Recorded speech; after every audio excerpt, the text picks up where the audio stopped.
너 돈 1억 필요해? 야, 1억 대출 해주려면 너 펀드 50만원짜리 가입해서 2년만 유지해. 이게 꺾기의 대부분. 안녕하세요. 퇴직금 지킴이 노마드 퇴직금입니다. 돈이 정말 급해서 은행에 대출을 받으러 갔는데, 은행에서는 대출이 나가려면 이러한 펀드나 이러한 보험에 가입을 해주지 않으면은 대출을 안 해준다. 이제 그런 얘기들이 굉장히 많은 것 같아요. 그래서 오늘 과연 어떠한 일들이 지금 벌어지고 있는 건지 오늘 내용을 보시면서 한번 알아두셨으면 좋겠고요. 이러한 일들이 나에게도 올 수 있는 거기 때문에 우리가 미리 알고 준비하자는 차원에서 이 내용을 공유해 보도록 하겠습니다. 자, 오늘 갖고 온 기사는 이 기사예요. 돈 급해 갔는데 투자부터 하라니. 은행 꺾기 의심 거래가 올 상반기에만 4조가 넘었다는 거예요. 자, 여기 보시면 꺾기라는 말 여러분들 잘 아시죠? 꺾기. 이게 모르시는 분들 계실 거예요. 이 꺾기라는 게 흔히 이제 금융권에서 많이 이루어진 용어인데, 저도 뭐 실질적으로 이러한 경험들을 간접적으로 굉장히 많이 했죠. 이게 뭐냐면, 우리가 만약에 어떠한 거래를 하기 위해서 이제 은행에 갔어요. 은행에 가면은 지금과 같은 상황에서는 은행에 이제 딱 입구에 들어가 보면은 대부분 수신창구가 뭐 우리가 적금을 하러 간다든가 뭐 입출금 통장 정리를 하러 간다든가, 대부분 창구에 이제 여직원분들이 많은 데가 이제 수신창구라고 하고, 남자분들이 좀 많은데 거기가 이제 기업금융 쪽인데 대부분 이제 대출을 다루는 여신 파트죠. 그런데 이 꺾기라는 건 통상적으로 이쪽 파트에서 많이 이루어져요. 대출을 해주는 쪽. 그러니까 이게 뭐냐면, 이게 사람이 우리가 이제 살다 보면 항상 갑과 을이라는 포지션이 이제 존재를 하는데, 여러분 한번 잘 생각해 보세요. 은행을 내가 돈이 있어서 맡기러 가는 일들이 굉장히 뭐 많이 있죠. 그런데 반대로 돈을 빌리러 가는 경우도 굉장히 이제 많다는 거예요. 자, 그러면 은행이라는 집단은 이익을 내야 되는 이제 집단인 거예요. 이게 우리가 시중은행 하면은 우리나라는 크게 이제 6대 은행으로 이제 분류를 하고 있잖아요. KB국민은행, 신한은행, 우리은행, 하나은행, 농협은행, 기업은행. 이게 이제 6대 은행이라고 이제 부르는 거고, 나머지 그 두 개 은행은 SC하고 시티은행, 이제 요 정도예요. 제가 이제 은행 비즈니스를 굉장히 오래 했기 때문에, 그리고 은행별 성향이랑 이제 이런 거를 굉장히 이제 나름대로 이제 많이 알고 있죠. 근데 중요한 거는 이 꺾기라는 거는 한마디로 대출을 하러 오는 고객들한테 대출을 해주면서 어떠한 금융상품을 가입해라. 이제 이게 쉽게 우리가 얘기하는 꺾기라고 이제 하는 거예요. 자, 그러면 상식적으로 봤을 때, 뭐야? 왜 내가 은행에서 돈을 빌리면서 이자를 주는데 내가 또 필요하지 않은 뭐 펀드라든가 보험 상품을 왜 가입해야 돼? 이렇게 이제 생각하실 수 있는데, 이게 사람이 개인 상황상 내가 급하다 보면 이러한 조건을 들어줄 수밖에 없어요. 그래서 제가 이제 오늘 기사를 보면서 뒤에 제 의견도 이제 말씀드리겠지만, 알아줘야 된다고 보는 게 이제 저의 생각이에요. 자, 그렇다고 한다면 이게 보시면 은행 꺾기 거래, 그러니까 나의 필요에 의해서 뭔가를 하는 게 아니라 나의 필요에 의하지 않고 갑의 기관에 의거해서 이렇게 하는 사례가, 이 금액을 보시면 상반기면 4조 원이 넘었다는 거. 4조 원. 사실 우리 입장에서는 그게 4조 원인지 뭐 40조 원인지 중요하지는 않아요. 왜? 내가 아니면 되기 때문에. 하지만 그게 내가 될 수도 있다는 전자에 우리가 이런 내용들을 같이 살펴보자는 겁니다. 자, 여기 보시면은 지난 4년 반 동안 은행들이 대출을 빚기로 예금, 보험, 펀드 등의 금융상품을 가입을 요구하는 이른바 꺾기 의심 거래가 89만 건으로 추정된대요. 와, 엄청나게 많은 거예요. 이걸 어디에서 지금 얘기를 했느냐? 여기 윤관석 의원님, 요 의원실에서 이 내용들이 지금 나오는 거죠. 그래서 우리가 뭐 숫자로 알 필요는 없고, 꺾기 거래가, 의심 거래가 계속적으로 증가되고 있고, 올해 상반기까지 4조 957억 원을 기록했다. 자, 결국 중요한 건 뭐다? 이 꺾기가 계속 지금 4년 반 동안 나오고 있다는 거예요. 4년 반 이상. 자, 그렇다고 한다면 왜 이렇게 하는 걸까? 이게 지금 꺾기라는 게, 제가 아까도 말씀드렸지만 갑이 을한테 어떻게 보면 주는 뭐 이렇게 얘기하면 좀 그렇지만, 이게 좀 이게 포지션으로 눌러버린 거잖아요. 야, 너 돈 1억 필요해?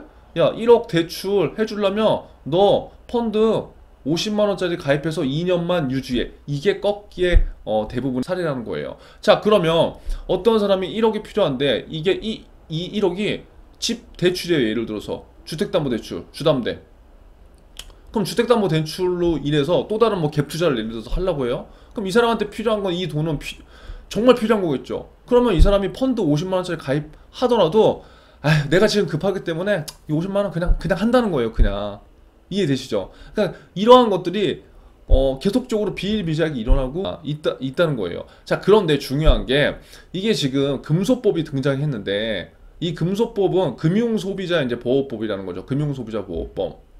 소비자를 보호하는 법인데 이 용어에 대한 거는 제가 여기 링크를 걸어드릴 테니까 이 영상을 제가 며칠 뒤에 올릴게요. 이거 한번 기본적인 걸 한번 보세요. 그래서 이 금소법이 실시됐는데 이게 왜 됐냐? 소비자 보호를 위해서 실시된 건데 이게 지금 여기서 보니까 말만 그런 거지 뭐야? 이 규제를 다 피해서 가네? 이제 이런 상황이라는 거예요. 그럼 이게 어떤 규제냐? 꺾기에 있어서 이게 꺾기를 못하도록 지금 이러한 문제가 있기 때문에 꺾기를 못하도록 금소법에서 이제 제재를 한 거예요. 어떻게 한 거냐? 예를 들어서 1억 대출이 나갈 때 펀드 50만 원짜리를 예전 같은 경우는 1억 우리가 해줬잖아. 너 급한데. 그러니까 50만 원짜리 우리한테 펀드라든지 50만 원짜리 보험을 들어. 그리고 2년만 유지해. 이게 제가 아까 꺾기라고 했어요. 그런데 그렇게 하니까 이러한 수치상에 지금 문제가 드러나잖아요.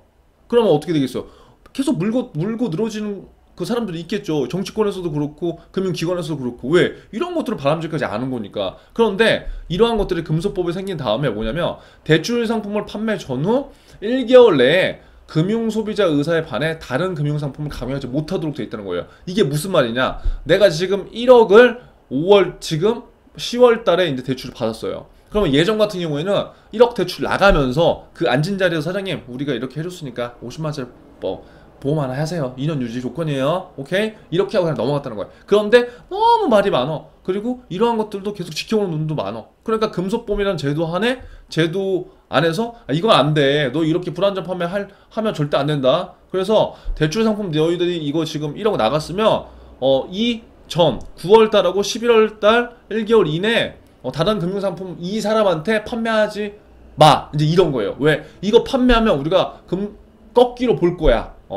이렇게 되는 거예요. 자, 지금 이 내용을 보면서 우리가 뭘 생각해 보면 좋으냐면 지금의 대출 규제와 이런 것들 저는 잘 생각해 보면 좋겠다는 거죠. 왜냐? 부동산 대출 규제 지금 주담대도 막혔고 전세자금 대출도 막혔다는 소리예요. 이제 뭐 전세자금 대출은 막힐지 안 막힐지 모르겠지만 이달 내로 결정이 되지만 결국 방향성의 기존은 이렇게 간다는 거예요. 그럼 결국 자 보세요. 은행 대출 꺾기가 좋지 않다는 거는 사람들이 안단 말이죠. 그러면 아는데 지금 그래서 어떻게 하고 있어요?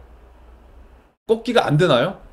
꺾기가 늘어난다며. 그럼 어떻게 하는 거예요? 이러한 솔루션이 있다는 거죠. 이 같은 대출 규제를 피하기 위해서 전후 1개월 이후 2개월 사이에 금융상품을 판매한다. 그러니까 예를 들어서 아까 1억 거래가 나갔어요. 10월. 그러면 전후 1개월이잖아요. 그러면 1개월 말고 이 1개월 11월 달 이후부터 12월 달 요 사이에 지금 꺾기를 해버리는 거예요. 이때 돈은 나갔지만 예전 같으면 이때 펀드나 보험 이제 가입했지만 이때 하면 걸리니까 이 11월 12월 달 하는 거예요. 그럼 똑같다는 거죠. 지금 우리가 지금 바라보는 대출 시장도 어떻게 보면 이게 눈 가리고 아웅하는 시장이 될 수도 있다고 저는 개인적으로 생각이 되는 거예요. 그 정책이 잘 되고 못 되고 그거에 대해서 비판하는 건 저는 의미가 전혀 없다고 생각하고 이 시장 상황에 맞춰서 우리가 어떻게 갈 것이냐가 굉장히 중요한데 결국 어떠한 규제를 하게 된다면 이러한 편법이 존재하기 마련이고 이렇게 하는 사람들이 분명히 있다는 거예요. 그래서